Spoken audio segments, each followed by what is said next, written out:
नमस्कार दोस्तों। तो आज हम देखने जा रहे हैं कक्षा 10वीं हिंदी लोक भारती दूसरी इकाई कविता क्रमांक 1 वर्ष ही जलद, जिसे गोस्वामी तुलसीदास जी ने लिखा है।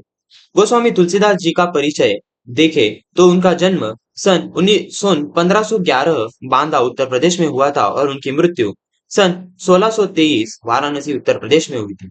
उनका परिचय देखने जाए तो गोस्वामी तुलसीदास ने अवधी भाषा में अनेक कालजयी ग्रंथ लिखे हैं।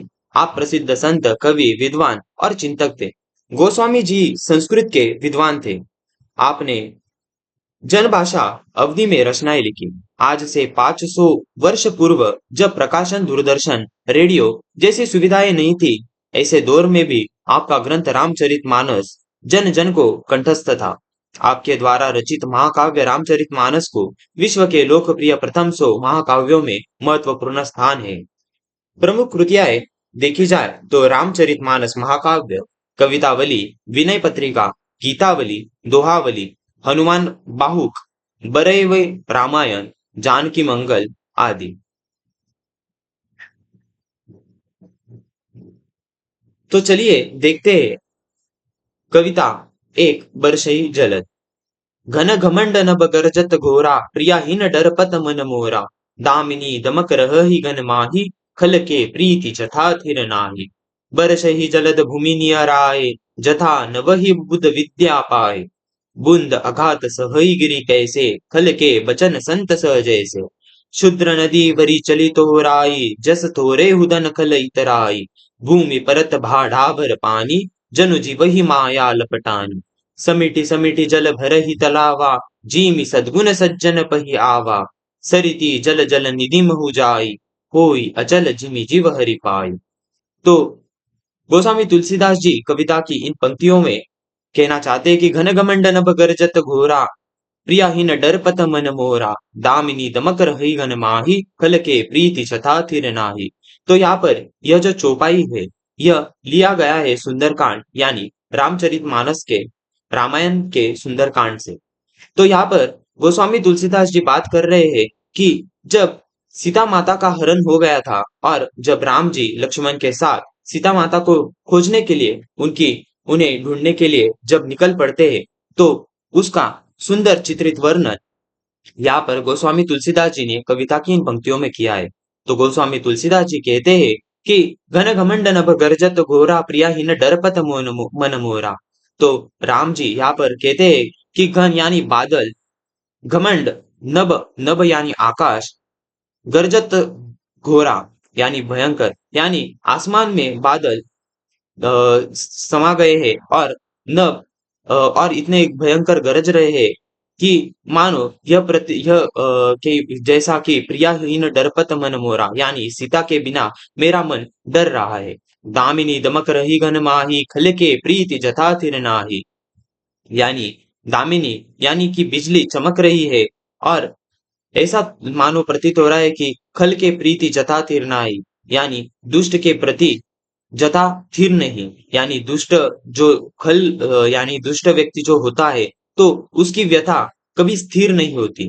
तो उसी प्रकार आसमान में मानो बिजली चमक रही हो, यानी जो कि स्थिर नहीं है। बरसहि जलद भूमि नियराए, जथा न वही बुध विद्या पाए।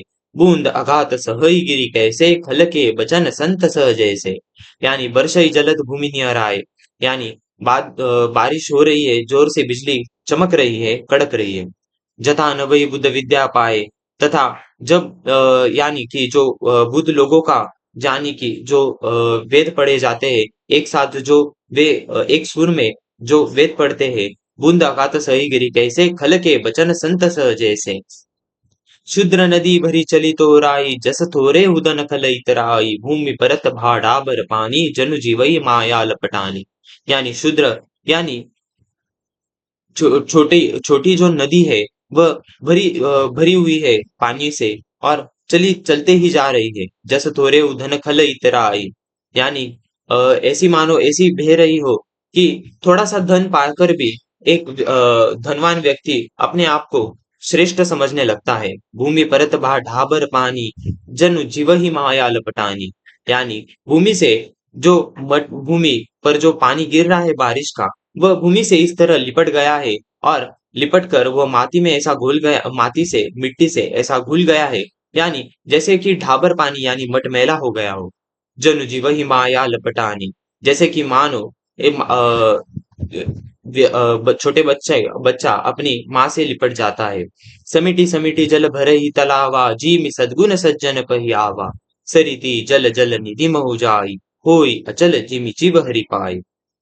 यानी समिटी समिटी जल भरे ही तलावा, यानी बारिश की छोटी छोटी बूंदों से जल का एक तालाब बन रहा है, तालाब भर रहा है।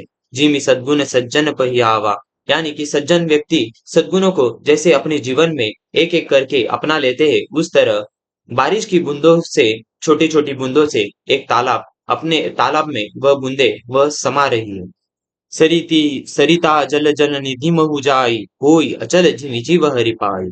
यानी छोटी छोटी नदियां जब सब साथ बहती है और आखिरी में वह जानती है कि उन्हें वह कितनी भी मीठी हो, उनका जैसा कि हम जानते हैं कि नदी का पानी मीठा होता है और समुद्र का खारा, तो नदी का पानी मीठा होते हुए भी नदियां जानती है कि उन्हें आखिरी में सभी को मिलना तो समुद्र में ही है।